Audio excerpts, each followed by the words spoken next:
François Osmond, agriculteur à Giéville, dans le centre-Manche, 34 ans, installé avec mes parents depuis 8 ans et avec 2 salariés. Donc, je me suis installé en 2012 sans reprise de foncier, donc avec l'attribution des 90 000 de Essentaire. Et on a développé la partie porcine depuis quelques années. Donc, mon exploitation fait 200 hectares, j'ai 90 vaches laitières et j'ai 140 truies. J'ai fait mes études au lycée agricole de Terre, à Pont-Hébert. Donc j'ai fait un bac STAE, suivi d'un BTS Axe. Pourquoi je me suis installé? Parce que je voulais être mon propre patron et être décideur de mes propres actions. Donc, je me suis installé en 2012, j'avais suivi le parcours 21 heures.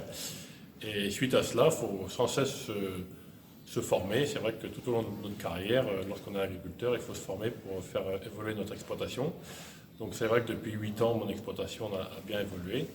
Et c'est vrai que c'est l'avantage aussi d'être chef d'entreprise, c'est que même malgré les amplitudes horaires assez élevées, on peut prendre un peu de temps en journée lorsque les saisons sont plus creuses pour soit s'occuper de sa vie privée ou soit pour prendre des responsabilités autres dans certaines OPA.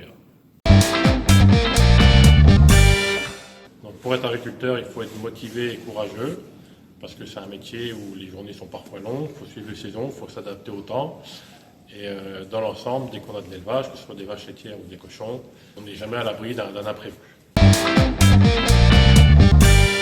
Donc mes journées de travail, je commence à 6h30 et j'arrête en règle générale à 19h30.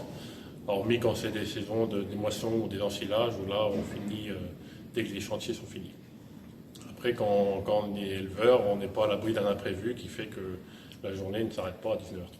Au quotidien, je m'occupe de la gestion du troupeau lait, je nourris au quotidien les veaux, l'élevage des veaux, et je m'occupe aussi de la partie porcine. Matin et soir, on nourrit les animaux et on en profite pour les surveiller, pour voir s'ils mangent bien et s'ils ont accès à de l'eau propre. Tous les 3 semaines, nous pratiquons nous-mêmes des inséminations artificielles sur nos truies pour que 3 mois, 3 semaines et 3 jours après, nous ayons naissance à des porcelets.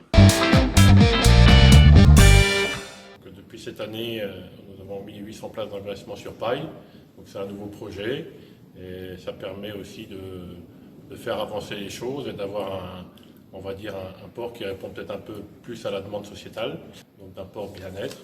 Et c'est vrai que quand on est agriculteur, on est constamment remis en cause, certes, mais aussi ça permet aussi parfois de faire évoluer son exploitation et d'améliorer nos conditions de travail. Donc je suis fier de mon métier, je suis fier des produits qu'on produit sur notre exploitation, que ce soit du lait, du porc, ou du blé ou de la viande bovine. Et c'est vrai que tous les jours on a besoin d'une nourriture saine et de qualité.